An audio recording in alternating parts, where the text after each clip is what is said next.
inatokana na neno la Kiebrania wanaita Adama, means alotokana na udongo. Kwana mwanaume na mwanamke, ukienda kwenye Mwanzo 5 anasema kaumba mwanamke na mwanaume akawaita Adam.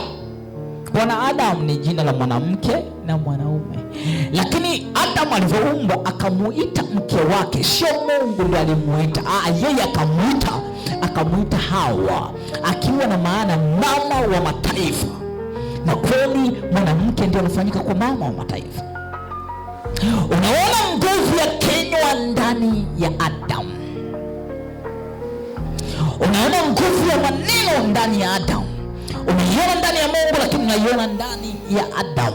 Kwa chochote ambacho mtu anatamka ndicho ambacho kinayaasili maisha ya kwake kwa sehemu kubwa. Chochote ambacho unakisikia na kukitamka ndicho kinaasili maisha kwako.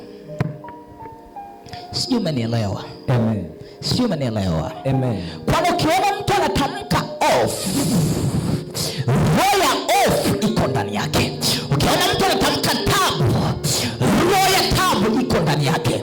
Chochote ambacho anakitamka mtu ndicho kilichomjasa, ndio roho ambayo iko ndani ya kwake. Maisha mengi ya watu yameharibiwa na maneno ambayo wamenena wenyewe au maneno ambayo wamenenewa na watu wengine. Yale maneno yanakuwa na mchango mkubwa sana wa kuharibu destiny ya mtu.